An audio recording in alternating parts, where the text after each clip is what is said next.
Hello, everybody. Welcome to my channel, Coffee Time with Grandpa.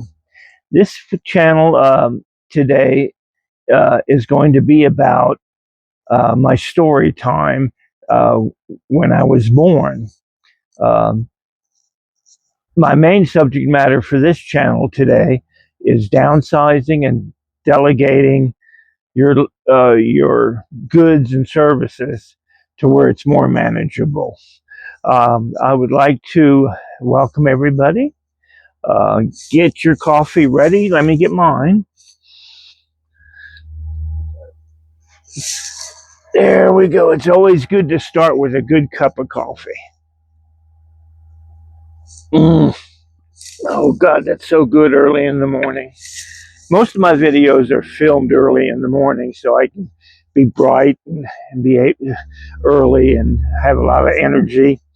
Um, my coffee time with Grandpa, uh, I came up with the idea to create a website where I can talk one on one to everybody, my audience, and try to help them because in the world today, especially now, it just seems like the world needs some good advice. Uh, Advice that I can give you without being mean or without being hateful towards any group, not to be political, not to be religious, just basically a channel where you can talk to me and I can talk to you on what's on my heart. And hopefully, this channel will grow as time goes on. Uh, I wish everybody a very, very good week this week. This is being filmed on a Monday morning, so it's just really hard to get going. But once I get going, yeah, I'll get fired up and we'll be able to get through it. Um, like I said, my story time for this channel today, I try to create a story time every Sunday about my life and what has brought me to this spirituality that I'm at in my present life. I'm 72 years old and I've lived a long life. And I want to document the latter part of my life so I could help other people that are my age, navigate the perils of growing old together. Uh, Growing old together is a beautiful thing.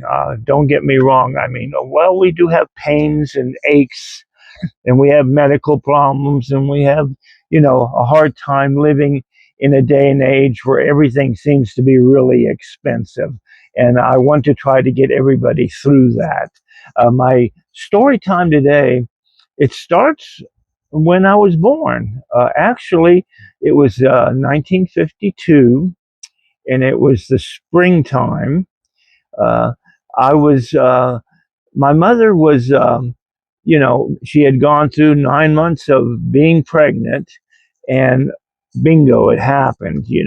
She started getting pains in the early afternoon, and these pains got stronger and stronger. And of course, she had to have the doctor there and had to have the midwife there uh, because I was being born at home. Back then they didn't have the luxury, especially in 1952, nobody had the luxury of having to go to a hospital and having their baby in the hospital. Most people had their babies at home, and that's what it was like with my mother.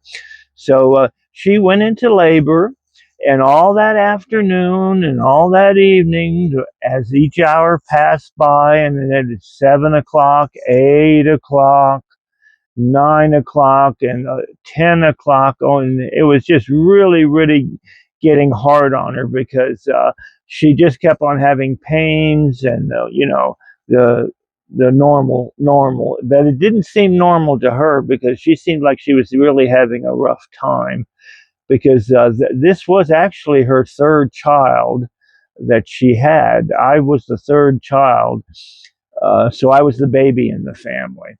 But by the time 9 o'clock hit around, she still was in heavy labor. 10 o'clock, 11 o'clock, and then finally, thank God, 12 o'clock hit, and the head started coming. My head started coming out, and at that point, uh, my mother uh, and the doctor knew there was something wrong because I was not crying. When I came out, finally, the umbilical cord was wrapped around my neck, and I was totally blue and black. I wasn't breathing at all. I had no signs of life when I was being born, and of course the nurse, the Catholic nun that was there with the doctor, they realized my life was in danger, and they were afraid that I had already died when I came out. So immediately they rushed to clear my airwaves, cut the umbilical cord, cleaned me up, uh, and but what they gave me the heart, tried to get my heart going and stuff, but because I was not freezing, I was just solidly frozen and was not breathing at all. But eventually the doctor held me up, my two legs up in the air, and he started smacking me on my butt. And of course, I didn't like that at all. He smacked me on my butt very hard, and I let out a big air burst of screaming. I was just screaming so much because you know me, I do not like pain.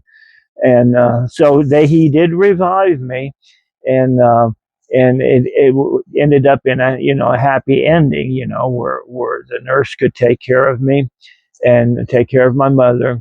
And so I did survive that whole horrible ordeal that no mother wants to go through.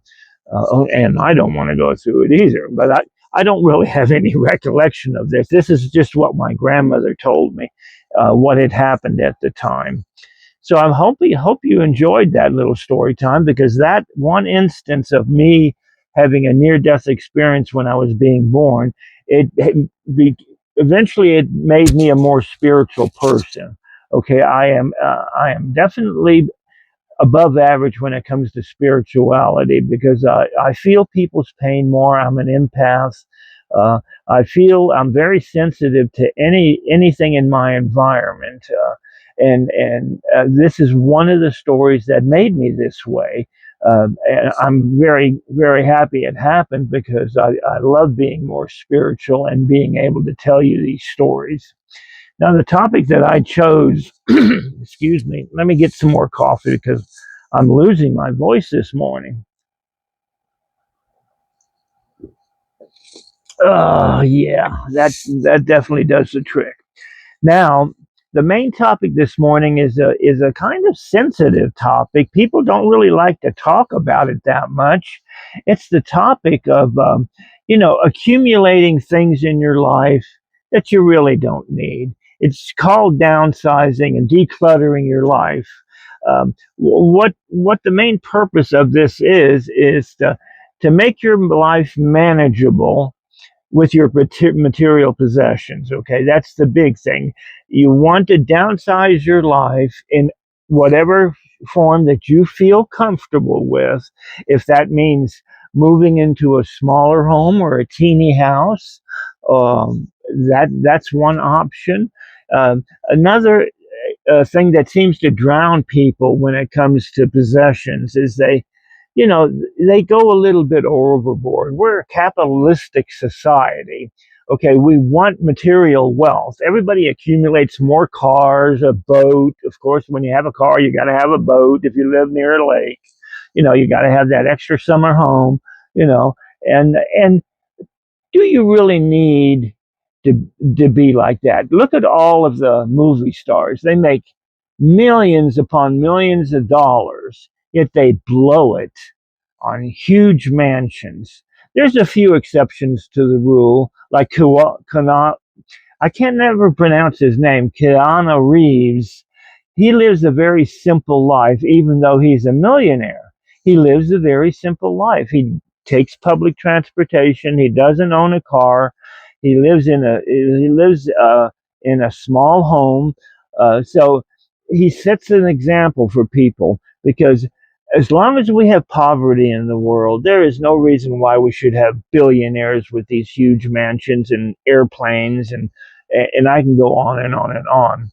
Living in a smaller home is always an option. A teeny house is more preferable because you can cut down on your expenses so much to where you can concentrate on the things that are important to you in this life.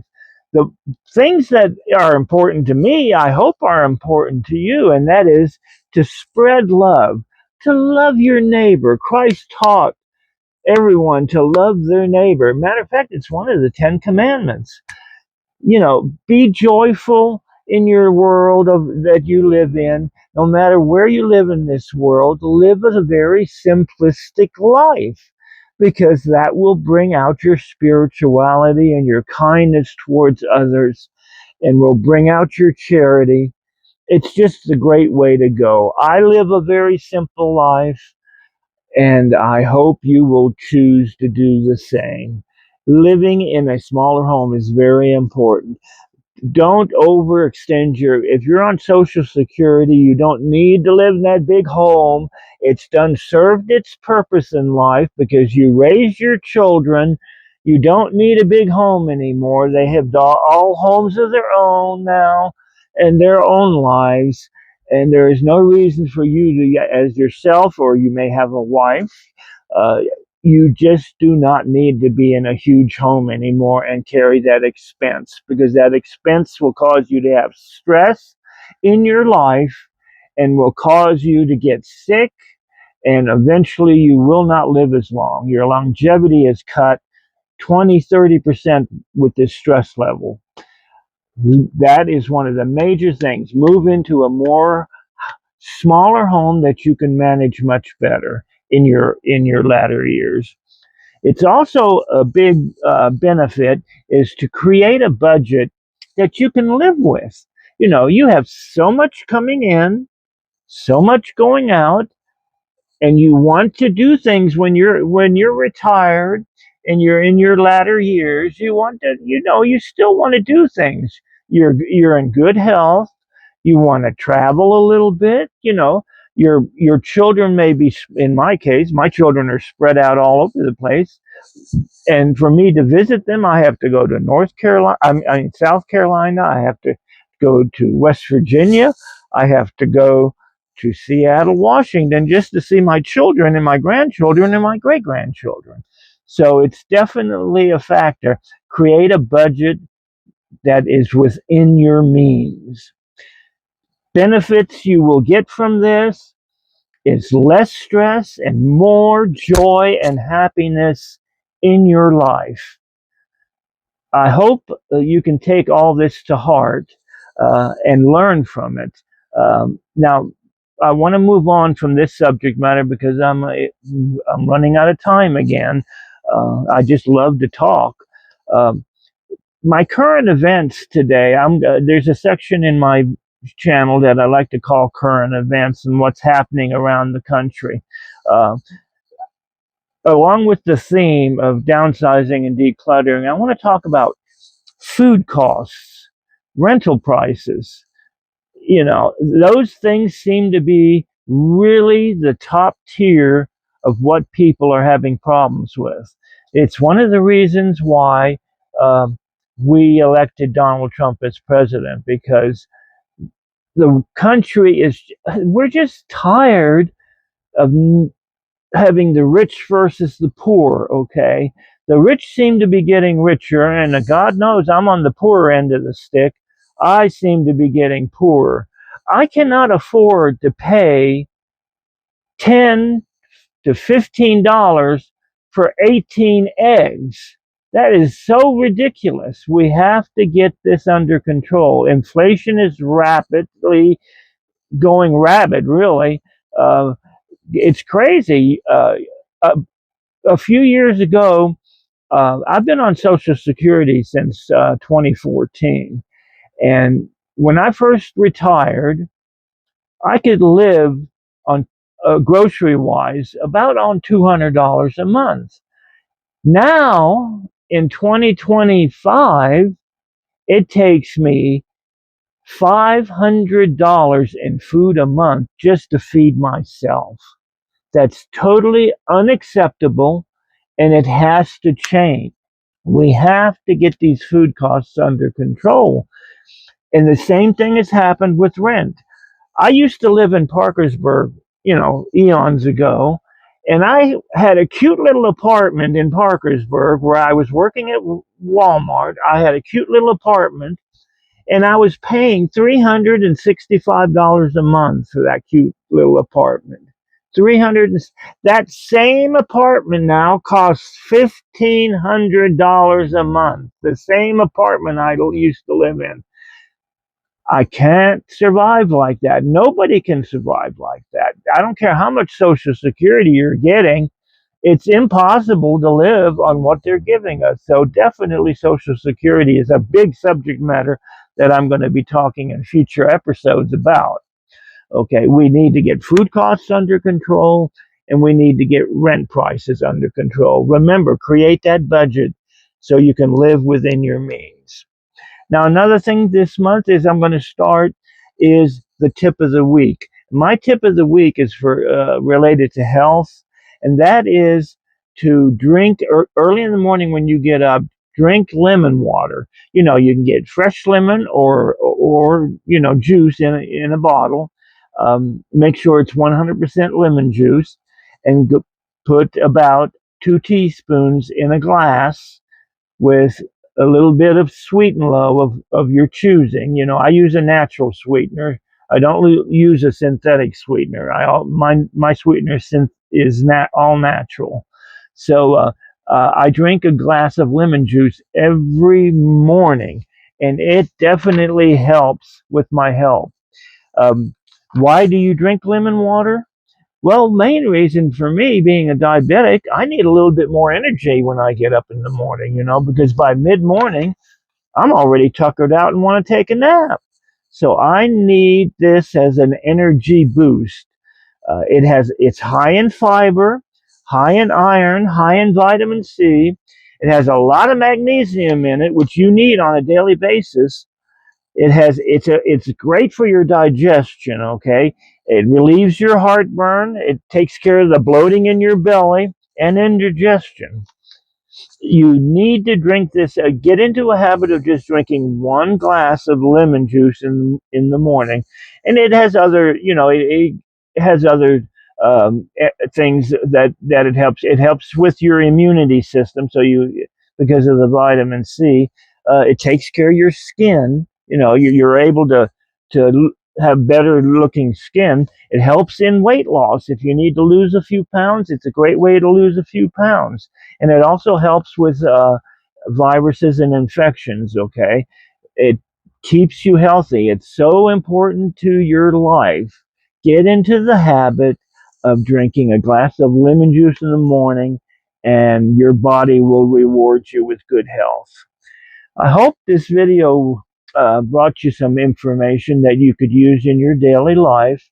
I love seeing the audience increase. I've already got several hits on my channel from my previous video. So I'm just so tickled to death that people are starting to watch my channel. Always remember to help me out. This old man needs help with this video. Okay, always like my channel, share it, and put a little comment or ask a question if you have a question on your health or something, or if you need prayers for me to pray for you. Go ahead and put that in the comment section. Now, I'm going to say, have a great, joyous, and happy day today, okay? And blessed be. Bye bye.